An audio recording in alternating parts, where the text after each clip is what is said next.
চকুৰ চেলাউৰিটো আপোনালোকৰ বহুত বেছি পাতল নেকি বা চকুৰ চেলাউৰি একেবাৰে আপোনালোকৰ গমেই নাপায় নেকি আছে নে নাই যদিহে তেনেকুৱা সমস্যা আছে এই ভিডিঅ'টো আজি আপোনালোকৰ বাবে বহুতে ৰিকুৱেষ্ট কৰিছিল যে চকুৰ চেলাউৰিটো কেনেকৈ কলা কৰিব পাৰি বা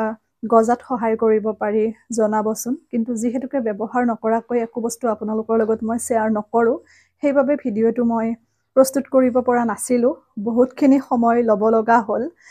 ভিডিঅ'টো বনাবৰ কাৰণে কাৰণ মই ব্যৱহাৰ কৰালো যেতিয়া ভাল ৰিজাল্ট দেখিছো তাৰ পিছতে ভিডিঅ'টো আপোনালোকৰ মাজত মই আগবঢ়াই দিছো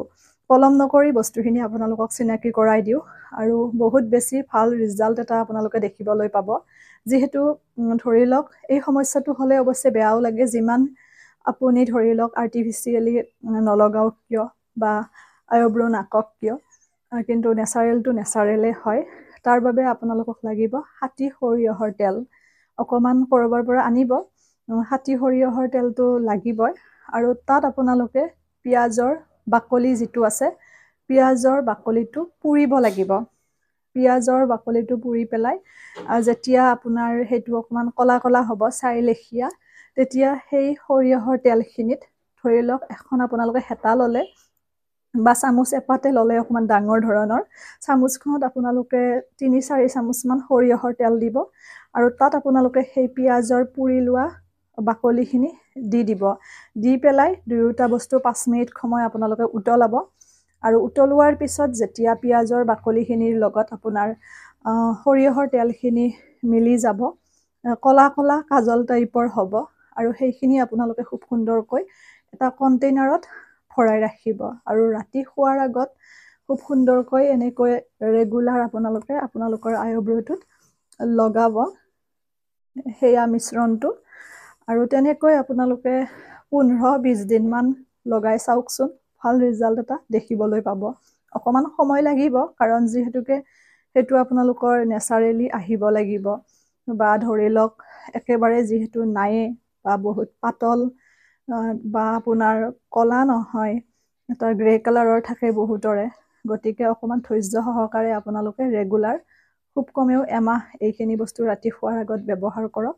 বহুত বেছি ভাল ৰিজাল্ট এটা আপোনালোকে দেখিবলৈ পাব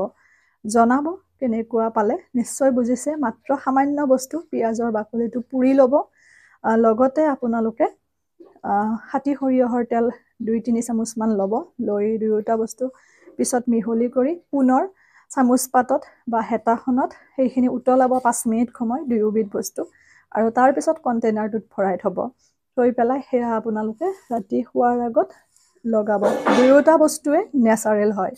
কোনো ধৰণৰ তাত ক্ষতি নাই পিয়াজে আপোনাৰ যি আপোনাৰ চেলাউৰিখিনি গ্ৰোথ নহয় বা ধৰি লওক কলা নহয় বা একেবাৰে পাতল নগজে সেই বস্তুটো আপোনালোকৰ সহায় কৰিব গজাত লগতে আপোনাৰ কলা কৰিব বা কলা কৰাত সহায় কৰিব সৰিয়হৰ তেলে সৰিয়হ তেলটো বহুত ভাল সৰু বাচ্চাকো যদি মূৰত চুলি কম থাকে বা চুলি নাথাকে পাতল হয় তেতিয়াহলে সৰিয়হৰ তেল যদি আপোনালোকে লগায়ও অৱশ্যে মাতৃসকলে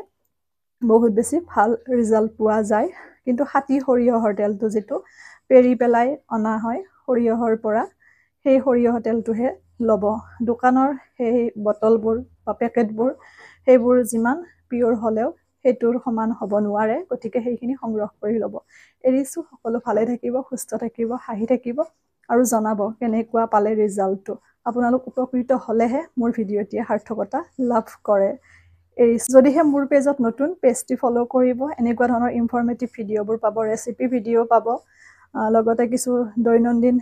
কৰ্মৰাজি পাব চাব পেজটো এবাৰ যিসকলে চোৱা নাই আশা কৰো আপোনালোকে বিৰক্ত নহয় আৰু কিবা সুধিব লগা থাকিলে ইনষ্টাগ্ৰামত ফলো কৰিব ডিম্পি ডায়েৰী বুলি আছে পেজৰ নামেৰে পেজৰ ডিপিখনে আছে আৰু যদি কাটিং চিলাৰ ভিডিঅ' আপোনালোকে চাব বিচাৰে বা শিকিব বিচাৰে মোৰ ইউটিউব চেনেলত চাব সাবস্ক্ৰাইব কৰি ল'ব ডিম্পি ডায়েৰী বুলি আছে পেজৰ নামেৰে পেজৰ ডিপিখনে আছে